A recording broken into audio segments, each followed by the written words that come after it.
Hello everyone. I am also a student like you and I was finding an analysis of this poem Thanksgiving which is written by W.H. Auden. So, W.H. Auden is generally talking on a kind of gratefulness. अगर हमें ये poem को पढ़ना है तो हमें W H Odean की life के बारे में थोड़ा सा पता होना चाहिए कि उसकी लाइफ में टोटल 4 फेसेस थे।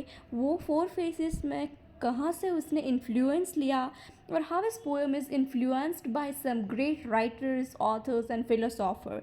So the tone of the poem is a little bit grateful, and he is conveying a kind of thanks to the poets and philosophers who have given the inspiration to him.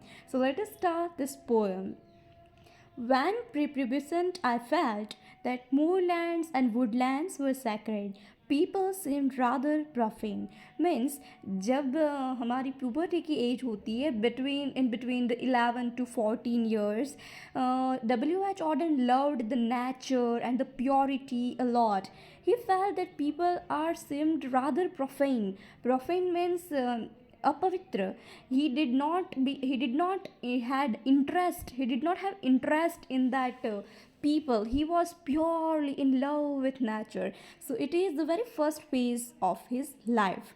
Later, thus when I started to verse means जब उसने poetry लिखनी शुरू की, जब उसने अपने pen पकड़ी poetry लिखनी शुरू की, उसका पोइट्री लिखने का जब फर्स्ट फेज बिगिनिंग था, तब I presently sat at the feet of Hardy and Thomas and Frost.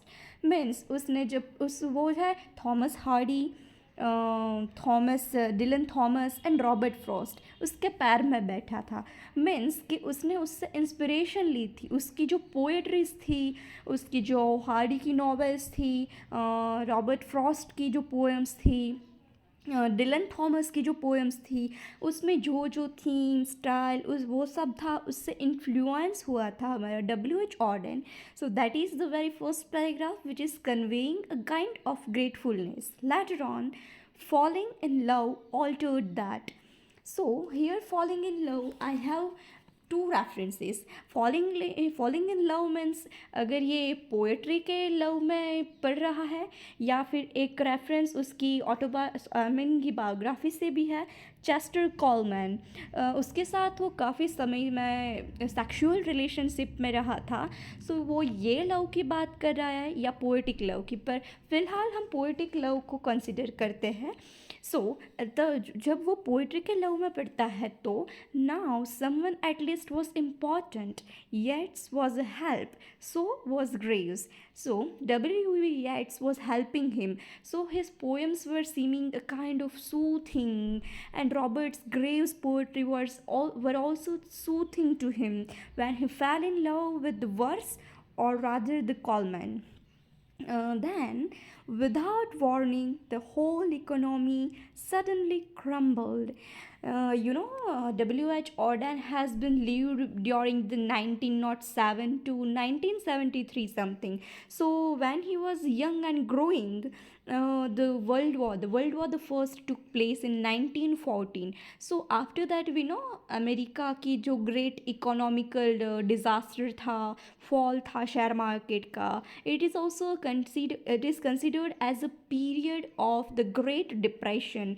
Means economical जो अपवील आए थे तब है उसको बर्टोल्ट ब्रेच नाम का एक ड्रामेटिस्ट है, सोशल ड्रामेटिस्ट है, उसने उससे हेल्प की. मीन्स कि उसकी पोइट्री आई एम सॉरी उसका ड्रामाज और वो सब था, उससे वो इन्फ्लुएंस था, उसने वो हेल्प की, अ काइंड ऑफ कॉन्जोलेशन आश्वासन दिया.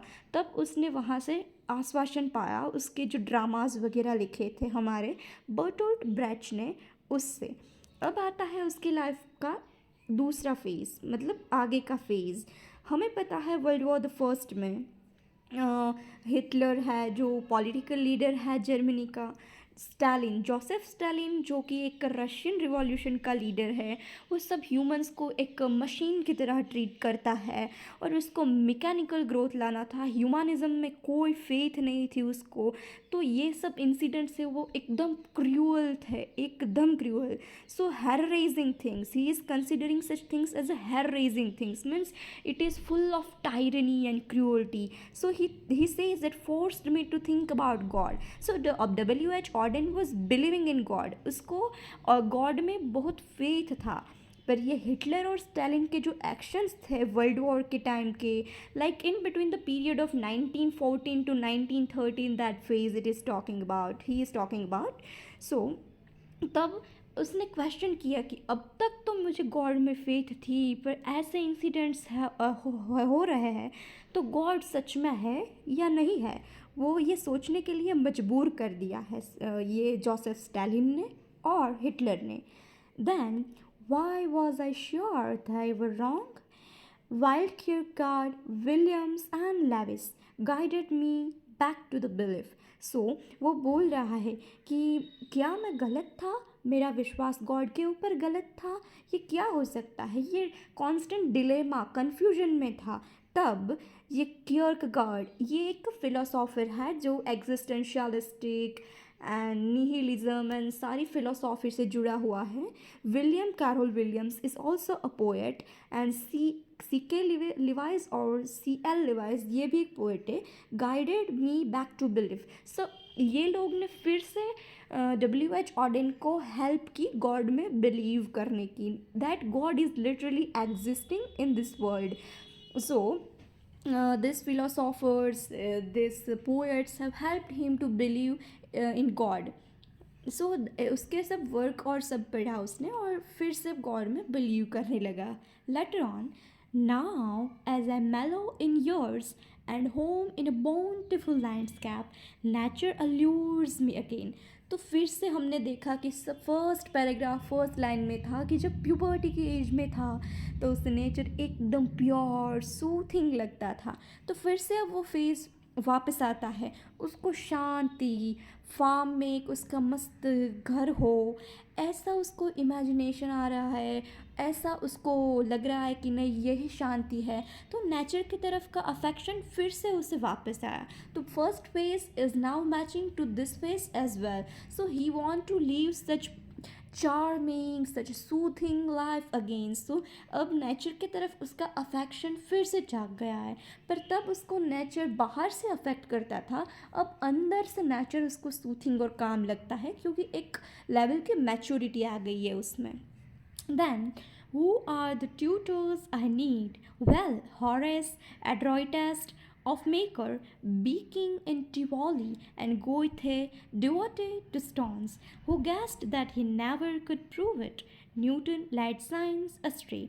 सो बोल रहा है कि हॉरेस है, गोइथे है, ऐसे फिलोसोफर्स है, उसने ही मुझे मदद की है, तब भी मैं यहाँ पहुँचा हूँ। और वो बोल रहा है कि Newton led science astray. So he is just विरोध कर रहा है वो, he is just opposing that Newton has given a kind of wrong law. He has given wrong path to science. So he is believing in the philosophy rather than science. And then finally, fondly I ponder you all. Without you, I could not have managed even my weakest of lines. सो यहाँ हमें gratefulness, एक हमारी जो thanks करने की जो अंदर से होती है ना कि नहीं thank you so much, you have helped me a lot. So ये एक हमारा इमोशन होता है, वही हमें ये W.H. ऑडेन में भी दिखता है।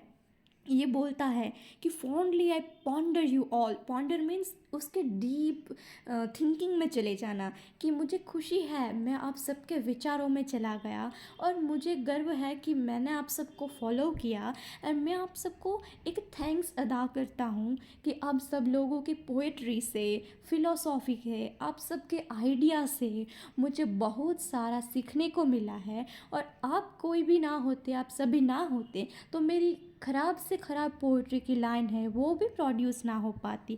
सो I am really grateful to all. So thank you so much everyone for listening me. However, it was my own interpretation. I had not find any kind of great analysis from Google and YouTube and anything. It's my own understanding. It could be wrong somehow, but it could be helpful to you. Thank you so much.